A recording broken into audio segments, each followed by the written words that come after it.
Yo to the uh-oh, baby. Coming back at you already. Quick turnaround time, but I thought I'd get out another one because it's leg day today, and that was the next one up on the split, so knock it out now so I can get you guys another video this week. So, leg day, baby. So this is leg day B, my second leg day of the week. Obviously, we're not doing a video every week, but you get the whole spiel and deal, So, leg day B. Oh, shit. Close one, gosh darn it. Hold up. Wait a minute. There we go. Gosh. Whew. Oh, gosh darn it.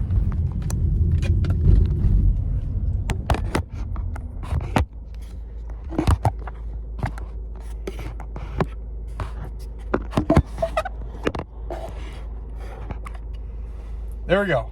Shh. We're back.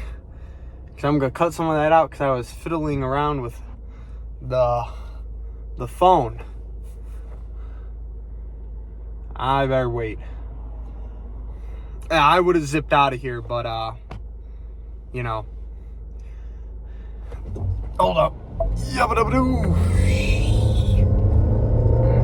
There we go. Okay. Yep. Okay. So, we're gonna go now, gosh darn it. But, I don't even know where I was. That was a whole, debacle of stuff.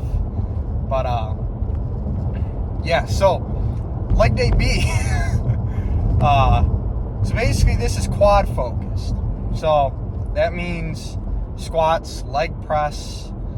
Obviously, I do leg extensions in, my, first leg day of the week, but, that's hamstring and glute focus, but with a little sprinkle of quads. So this is all quad focus with one hamstring movement, the leg curl, lying leg curls, just so you get some hamstring work in.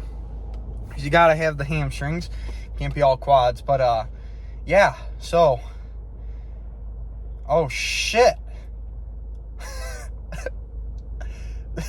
This biker almost got his shit rocked. Like, there was this car obviously turning. This biker said, fuck it, we ball. He almost got his shit rocked. Anyway, so start off with leg extensions, get the legs all warmed up, but we're gonna go heavy, of course. Do our warm-up sets on leg extensions. First, let me start from the very, very beginning. We'll get to the gym, obviously that. But I'll do like a brief warm-up. My usual, I'll do my upper body like warm-up where I warm up my shoulders. I always warm up my upper body every single day. Keeps the shoulders nice and healthy so you're not like clicking and clacking all over the place. And two, it's good especially because you're going to squat. For me at least. Shoulder mobility so you can, get your hands behind the bar so you can freaking squat, so you can hold the bar. Fucking A, dog. Oh, damn it.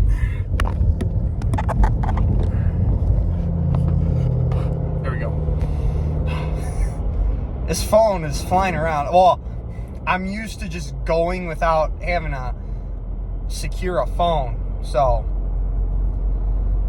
I sometimes forget I can't do my fast takeoffs or anything like that, but regardless, yeah, so anyway, so we'll do our upper body warm up, blah, blah, blah. So we have good shoulder mobility for our squats, just so you can hold on to the bar. Then we'll go into our lower body warm up, which that's what I do on my lower days. So I hold a squat position, do some leg swings, just open up the hips. That's the biggest thing, is opening up the hips. So I'll do that. Then we'll go into leg extensions. Do how I always do everything. Then we'll go into our Smith machine squats. Then leg press. Leg press, I don't do leg press how other people do it. I get deep. I worked my ass off to get this mobility. I had to lower the weight a little bit, but there's nothing wrong with it. I mean, I'm getting deep. I'm folding up like a pretzel, gosh darn it. So, I'm very happy that I can do that now. Because now it's like I'm not cheating a leg press, I'm full blown doing it. So happy with that. So we'll do that. Then move on to walking lunges, Ronnie Coleman style. And by Ronnie Coleman style, I just mean I use the barbell and scream lightweight, baby. No, don't scream lightweight, baby, but walking lunges down and back on our turf, and kick the peasants, whoever is sitting on the turf, move them out the way, because there's usually someone, especially the time I'm gonna go. So have to kick some people off, but don't want to sound like an asshole, but my shit is priority. All right, that's a little selfish of me, but no, I mean, I don't kick people out off the turf, but I just politely ask them, hey, can you move a little bit or something like that? And usually someone will still get in my way, but that's what happens when you deal with people who aren't all together. Hold on. All right, there we go. Just so you guys can go flying. But walking lunges, then we'll go into our lying leg curls, then back, then do seated calf raises. Don't neglect your calves. They will grow, gosh darn it. And don't just sit there moving your legs up and down like a silly willy. Have some thought and effort into them, and not saying do half reps, get a full good squeeze and stretch, but lift some good weight. Focus, and your calves will grow. Now we'll conclude the workout. We'll pose a little bit, because the best part of the day is when you're pumped and you're happy, right? I love a good leg pump too, I'm not gonna lie, because the popo are out. Gotta be careful of them. But holy smokes. But yeah, a leg pump is really good too, because for me personally, like, I feel like you look pretty lean after, because like you're burning a lot of calories, right? You're getting a lot of water out. So you have your legs are pumped. Your upper body almost has a little bit of pump just because of all the blood flow. So you're looking really darn good. So gotta love legs. And then, have some car talk after. Maybe a couch talk later on, but who knows? I may do a voiceover this one. Maybe you throw in a song or two. I don't think I'm gonna put music over the squats and the leg press, because I want y'all to hear the effort I'm putting in. Not because I'm want to be like, oh, I train super hard, but just to show some people and educate how hard you should be training. Now, I'm a grunter. I do make noise when I lift, but it's not necessary. But if you're going hard, you're gonna probably make a little noise, at least a little. Not saying me to my extent, and I've tapered back here, but back then to what I used to do. But don't be a nuisance, but also don't be afraid to make some noise. We're not in a library, gosh darn it. Even though some people think we are, which is sad. Like, it's a library, or it's a gym, not a library. So, but yeah. So we are here, and I'm gonna tune in, lock in, get a little manic. Nah, just kidding. But we're here. We're gonna lock in, put the hood up, and get after it, gosh darn it. I got the yellow flannel on. That means some fucking business. So, catch you in there. All right, guys. So, a little voiceover for y'all today on this fine quad-focused leg day. So first we start out with some leg extensions. 1 second hold at the top, 3 second negative at the bottom. Make sure you get that full stretch at the bottom. Go as, low as you can, so that the stack doesn't touch, so you don't lose tension on the quads. One top set of 8 to 12 reps. Then we go into a back off set right here, which is 12 to 15 reps.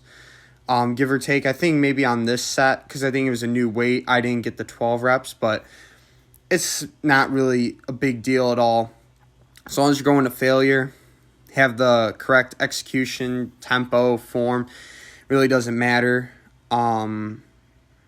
Yeah, going hard here, and what else can you say? That's how it's done. Next, we're going on to Smith machine squats, one top set all out till failure. It's going to be a 4-second negative, a 2 hold at the bottom, or try to at least. Your tempo is never going to be like perfect, as long as you're trying to. The reason this tempo is in place for squats for me is, and for anyone, is just because a lot of people don't slow down their squats or like big movements. They'll just go into it. They won't have a controlled negative. So if you're thinking trying to go down for 4 seconds and that 2-second pause at the bottom is just so you don't use the elastic reflex that your muscles have coming out of the bottom to like get more weight, so it goes easier on your joints, your ligaments, your tendons, so it's more longevity and you're actually working the muscle. So here I think we got about 8 to 9 reps on our own. Then I had my big bro Joe Moore help me out get like 12 total or whatever. So I'm usually on those types of movements, the compounds, I'll do as many as I can on my own and then go to pass failure with a spotter. Same thing on leg press, 3-second negative, little 2 hold at the bottom just so you're controlling the weight fully, a 1-second hold at the top. Didn't get a lot of reps here. Joe had to help me get some more. But definitely sticking with this weight for a couple more sessions, mastering this weight before I go up. Just so there's no reason to up the weight if I can't do the proper tempo, rep scheme, and stuff like that. But it's not bad to not hit your rep scheme. If you bit off a little more than you can chew one day, it's totally fine. As long as you're pushing hard in that and you're not having someone help you a ton. Like here you can see he's not like really helping me a ton, just helping give me a little extra push just so we don't stall out. And yeah, that's all you can really do. Go hard.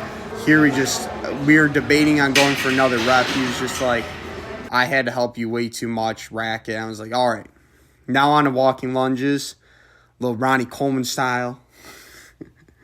I'm nowhere near Ronnie Coleman, obviously, but little barbell walking lunges here. Make sure I go, how I do them is I go all the way down, touch my knee to the turf. I try and really control it. I don't want to like not rock my knee into the bottom of the turf. I don't want to have any momentum helping me get that bar up. So on a couple of these, I feel like I could have maybe controlled them a little more. But, it's not a big deal at all, here and there. You're not going to be perfect at all the time, every session. It's something I've learned too. There's always things to work on. That's what my coach always tells me. He's like, if there was nothing to work on, it's almost a concern that there's nothing to work on because you can always be better, especially bodybuilding-wise. Like, there's always little things that you can work on, especially with form, execution, especially me being only 18, like there's so much more for me to learn. Like I've only grazed the surface, but also here too, I'm trying to like not like take a super long stride. Cause if you take like a super long stride, a lot of people, because of the lack of ankle mobility, they just activate their glutes. So the longer stride you take, it's going to tend to be more glute activation depending upon how you approach it. But like if you do a little shorter stride length, you're able to push more into forward knee flexion, activating the quad more. So that's also what I'm thinking here too. It's just pushing more forward so the knee travels over my toes. And a little brief pause at the top just to fully flex that quad. And make sure I'm not stumbling all over the place. Here we have leg curls, which I always do both leg days of the week. Here there's no hold at the top. It's just like a 3-second negative, controlling that weight all the way down. I think this session we were kind of fried, and because the rhythm was so off, just having to wait for the spin machine. I didn't get as many as I would have liked to. I did a little rest pause. Sometimes I'll throw in rest pauses. They're not programmed for me necessarily, but if like I didn't hit a rep that I wanted to, I'll do a little rest pause, take like 10-15 second breath, get set up, get about 2 to 3 more, and I did that both. Getting pumped up, gosh darn it. I think I did this on both my top and my back offset. Yeah, so I mean, here is, you're really like working anything curl related with leg curls is really just working the hamstring in the shortened position. Obviously, you're lengthening the hamstring, with the negative, but at the end of the day, your lengthening exercises are your RDLs and your stiff-legged deadlifts. That's why on my hamstring day, I do this leg curl and I do a RDL because, that's the purpose. Like I've seen a lot of people like they'll add pads to get more range of motion. Like, just do your range of motion you can on the machine. Like, don't cheat it, but you don't need to add pads to get more range of motion. It's not necessary. It's not working the muscle in the lengthened position. It's a shortened position exercise. So that's just my thing, my little 2 cents on the subject of the matter. Nothing wrong with it. I completely agree with full range of motion, and I've definitely tried to get better at it, but don't feel like you have to add extra padding or stuff to get more range of motion. It's just totally unnecessary. And yeah, again, no calf raises for you, gosh darn it. Here, a little physique update, couple poses, nothing crazy. And that wraps it up. Back to the car, baby. All right, that wraps it up. Fucking tired as hell. Oh, fucking man. Fuck. That's all I'll say is fuck, man.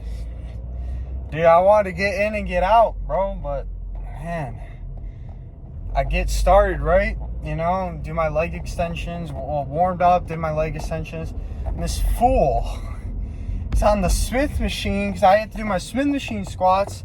This fool is on it for 30 minutes, dog. Not maybe even 40, dog. Like, dog. Yeah. So that really screwed up my rhythm and that, but we got it in, wasn't ideal, right? But, got to follow the program, right? We really don't have any alternatives at our gym. We don't have a hack squat or anything like that that's like really quad biased, so I really only had the Smith machine. So this fool did a flat Smith machine bench and then goes to incline, doing 2 things, but, we got it in, we got it done, it takes a little longer than, chat it up a little bit after, but, it's not a bad thing that, chatting it up after, as long as you get your work done, chat up a little bit after, it's not a big deal. Would I prefer I've gotten out there a little quicker? Yeah, but like, at the end of the day, enjoy life, man, don't get too, hard on yourself. Be like, oh man, well, I can't talk to anyone. Oh, I got to get home and blah, blah, blah. Like, talk to your pals or, speens, compadres, whatever. Talk to them in the gym, man. Like, get your work done, but, try and refrain from talking in between sets because more than likely you get out of the rhythm. But after you're all done with your workout, you can talk, man. Just, try not to, like, talk to everyone. Like I basically just did, but, it is what it is. It was kind of, like I said, a little funky of a workout, but, our gym is supposed to be getting a real hack squat here soon, so, that's exciting, because that's what I'm supposed to do. It's like a real hack squat, most of you should know. Maybe not. I don't know how many of you are really into the gym and whatnot, but freaking the hack squat, man, should be getting it, so that'll be nice to actually do that. Smith machine squats are fine, don't get me wrong, but like to do what I'm really supposed to be doing, like obviously my coach's school is Smith machine squats, but looking forward to actually using the hack squat. So that'll be exciting. And that. So hopefully it actually shows up at our gym, because that's been like a long discussion. Like, oh, we're supposed to get a hack squat, and we never get a hack squat, or we're supposed to get new equipment, never get a new equipment. So that's, the whole deal there. So hopefully it actually shows up in the freaking gym the end of June, beginning of July. If not, I'm going to be a little upset, but, if not, we'll still just keep using the spin machine. There's nothing wrong with it. It does a good job. Just, you play a lot of, chance of having people take it, because, like, obviously people are going to use spin machine harder than squats, right? So, but, yeah, I kind of went at a shitty time. I didn't go too late, but, like, there's just so many people. I just had to wait for too much, and, man, not ideal. Maybe I have to go a little earlier, maybe go a little later. I don't know. But I'm tired. I'm a little gassed. Heard from Coach, because today, Monday, you obviously aren't going to see this the day of, but Monday is check-in day. So, Coach lowered my calories a little bit, not too much, anything crazy, but pulled some carbs and, a little fat, so I'll be losing some more weight here, more fat, I should say. Obviously, we're losing weight also, so hopefully my performance stays good in the gym. It shouldn't be a problem as long as I'm going hard. And, everything's as good as it can be, so I can ask for, right? But, yeah, and, just gotta keep pushing hard as I can go. And just want it bad, but, now I want to give a little education. Obviously I've just been entertaining or, whatnot, talking, showing the workouts. Oh, real quick before I forget, because it just dawned on me. I did not record my calf raises. I just wanted to finish the workout. It had been so long. I was out of it by then. Like, I was really just struggling, even wanting to finish. So I did not record seated calf raises. But gosh darn it, I did them. I promise you I did them. So, don't be saying, oh, well, you don't train your calves. You motherfuckers know I train my calves. So, and regardless, who the hell wants to see me do seated calf raises? But, yeah. Yeah, but, so, I want to put a little education on this channel. Hopefully y'all stay watching. I'll make it quick and brief. Last video was 50 minutes. I do not want that kind of, I shouldn't say shit, but, because it's not like I'm putting out bad stuff, but, like, it doesn't need to be that long. But, regardless, so, real quick, in the terms of bulking and cutting, I feel like a lot of people misconstrued what the purpose is, right? So for bulking, right? Now, I took bulking pretty extreme, if you know and saw my Instagram and know me and that. I got pretty hefty. I got up to 260. Gosh darn it. But, should I have gotten that heavy? Not really. But was it the worst 260 ever seen? As an 18-year-old natural lifter of in that case it would have been like 2.5 years. Was it the worst 260 you've ever seen? No, I've seen worse. I've seen way freaking worse. So, was I hefty? Yes, I was a hefty boy. Pretty fat in that, but it wasn't the worst 260 I've ever seen. So, and obviously, cut down and blah, blah, blah. But besides the point, back to the bulking context, what's the purpose of bulking? Well, it's not to just shove your face full of food and get fat. I didn't, quote unquote, dirty bulk with bad foods, but you can dirty bulk with good foods too, It's all about calories in, calories out, right? And the quality of food does matter. I would say, on more of a football bulking diet, in a sense. I did play football. That's how I'd say I looked at 260. It's like a defensive lineman type build, which isn't a bad build, but that's what I'd say I looked like, just for reference. So, but I drank a hell of a lot of milk, I'll tell you that. But in bulking, do not just eat food just for the sake of eating food. Figure out your maintenance calories, what you need, on a daily basis, and increase calories from there based upon your gym performance. It's all based upon your gym performance. The purpose of bulking is just to go harder in the gym. Because in the gym, you're like tearing down the muscle, right? So like, if you have extra carbs in you, and more energy, you can go harder, lift more reps, more intensity. Excuse me. And then, obviously you need to fuel your body after too. So have a good amount of protein, carbs, because you still need carbs to like, build muscle and stuff like that. Like it's not just an energy source. You still need build. But, yeah. So that's what you need to do. Increase calories according to your gym performance. And your recovery, of course. And two, then adjust according to like your fat gain. How do you look in the mirror? Not necessarily what does the scale say. Just really look at yourself and be honest. Because like at the end of the day, you can tell if you're getting fat or not. How do your clothes fit and all that good stuff. Because I feel like a lot of people think, oh, just like eat more, I'm going to get big. And in a way that's like quote unquote kind of true, but it's not all just about, oh, just eat to eat.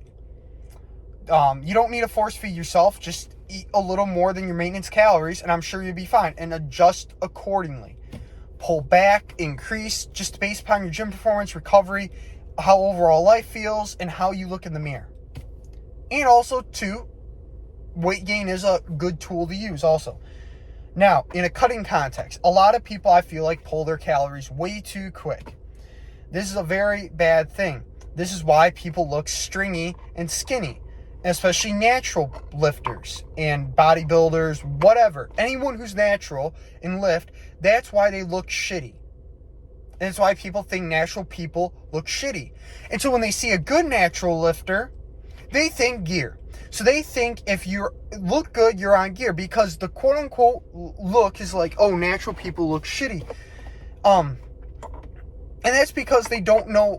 A lot of times they just, like, in cutting contexts, they cut too hard. So they lose all their muscle, they look stringy, they get weak, and they don't push themselves in the gym. So that's how you look stringy and skinny. And that was one of my biggest fears, like, cutting, too. I'll be honest, like, I'm like, oh, shoot, I'm natural.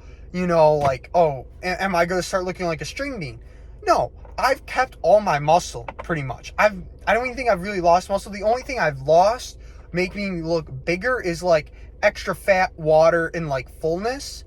But it really was just, like, fat that made me look bigger, but I haven't really lost any muscle. You see what I'm saying here? So I haven't really lost any muscle. You just can tell. And, too, like, by measuring, like, my muscles, because like my coach has me take measurements for like numerical data, like nothing's gotten smaller. The only thing that's gotten like a tad smaller are my legs, and they're not even like actually smaller, they're just fat's gotten off of them, and like your legs get a little smaller dieting just because of the cardio and stuff like that. But and a lot of people too train like pussies when they cut.